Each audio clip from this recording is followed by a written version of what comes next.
ఆర్టీసీని ఆధునీకరిస్తాం, విస్తరిస్తామని చెప్పింది. ఆధునీకరణలో భాగంగానే ఎలక్ట్రిక్ బస్సులను ఎక్కువ పెంచినట్టున్నది కదా, అదేమి విస్తరణ కానీ ఆధునీకరణ కాదంటారా? అసలు ఈ ఎలక్ట్రిక్ బస్సులు ఎవరి సార్ అవి?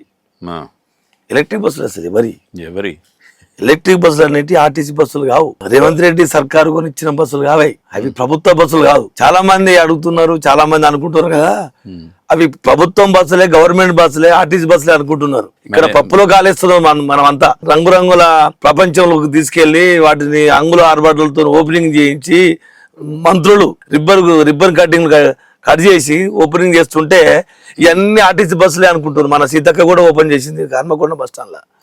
కానీ ఇక్కడ అసలు విషయం ఏంటంటే అవి ప్రైవేటు కార్పొరేట్ సంస్థలకు చెందినటువంటి బస్సులను అద్దె బస్సులు అవి ఆర్టీసీలో అద్దెకు తీసుకొచ్చి పెడుతున్నారు. అవి ఆర్టీసీ బస్సులు కాదు. ఆ బస్సులు ఆర్టీసీకి సంబంధం లేదు, ప్రభుత్వానికి సంబంధం లేదు. ఆ బస్సుల మీద ప్రభుత్వం ₹1 పెట్టుబడి పెట్టింది లేదు, అసలు సంబంధమే లేదు. అలా పనిచేసే డ్రైవర్ ఆర్టీసీ వ్యక్తి కాదు, అలా పనిచేసే టెక్నీషియన్ ఆర్టీసీ వ్యక్తి కాదు, అలా పనిచేసే సూపర్వైజర్ ఆర్టీసీ వ్యక్తులు కాదు. అదొక ప్రైవేట్ సామ్రాజ్యం, అది ఆర్టీసీకి సంబంధం లేనటువంటి సామ్రాజ్యం. అసలే ప్రైవేట్ అంటే ఇప్పుడు హైర్ బస్సులు అంతకుముందు ఉన్నాయి. హైర్ బస్సులు అద్దెకి పెట్టే బస్సులు కాబట్టి అవి తీసుకొచ్చి ఆర్టీసీ సర్వీస్ వినియోగించి తర్వాత తీసుకొచ్చి వాళ్ళు ఎక్కడనో వాళ్ళ దగ్గర పెట్టుకుంటున్నారు. మరి ఇక్కడ మీకు ఎలక్ట్రిక్ బస్సులకు సంబంధించిన దాంట్లో ఏకంగా మీకు ఒక డిపోలోనే ఉన్నాయి, వాటికి సంబంధించి అన్ని రకాల ఫెసిలిటీస్ మీరు ఆర్టీసీ డిపోలోనే కల్పిస్తున్నారు కదా. అట్లాంటప్పుడు ఎక్కడో ప్రైవేట్కి సంబంధించిన బస్సులు అది ఆర్టీసీకి సంబంధమే లేదు అని ఎట్లా అంటారు? అదే సార్, ఇప్పుడు మేము బాధపడేది అదే.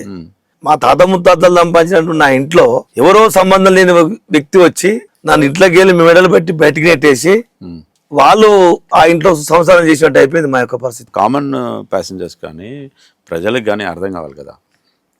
మీరు అన్నట్టు ఎవరో వచ్చి దౌర్జన్యంగా అంటే మీ ఆర్టీసీ సంస్థలో వాళ్ళు వచ్చేసి చొరబడితే అది అందరికీ అర్థమవుతుంది. మీరు అన్నట్టే ఇప్పుడు సీతక్క లాంటి మినిస్టర్స్ కానీ అంటే పొన్నం ప్రభాకర్ లాంటి మినిస్టర్లు వీటిని ఇనాగ్రేట్ చేసిరా ఆర్టీసీలోకి వచ్చి చేసినప్పుడు మరి ప్రజలకైనా మిగతా వాళ్ళకి ఏమనుకుంటారు? ఆర్టీసీకి అస్సలు సంబంధం లేని బస్సులని ఒక ప్రభుత్వంలో ఉన్న ఒక ఉన్నత స్థాయిలో ఉన్న వ్యక్తులు ఎట్లా వాటిని అంటే ప్రారంభించడం కానీ వాటిని ఇనాగ్రేట్ చేయడం కానీ చేస్తారు? అదే సార్, ఇప్పుడు పందిని చూపెట్టి దీన్ని నక్కని నమ్మేయటం జనాలను. ఆడ ఉన్నదేమో పంది, కానీ జనాలకు మాత్రము ఇది నక్క అని ప్రచారం చేయడం వలన అది నక్కగా మారిపోయింది. ఆడ పందే వాస్తవంగా.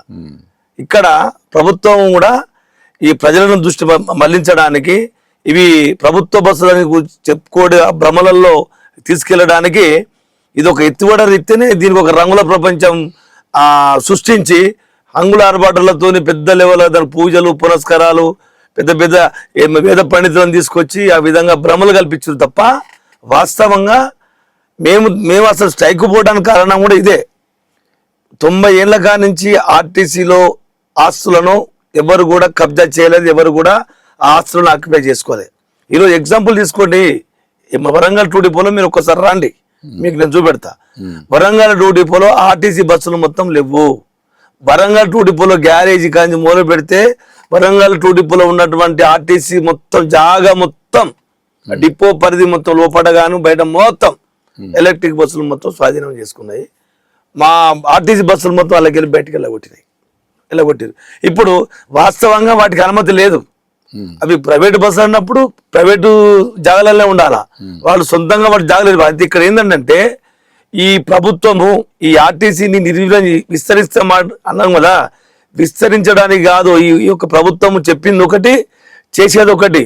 విస్తరించే బదులు ఈ ఆర్టీసీ మొత్తం విస్తరగట్టించి పంపే ప్రయత్నం చేస్తున్నది.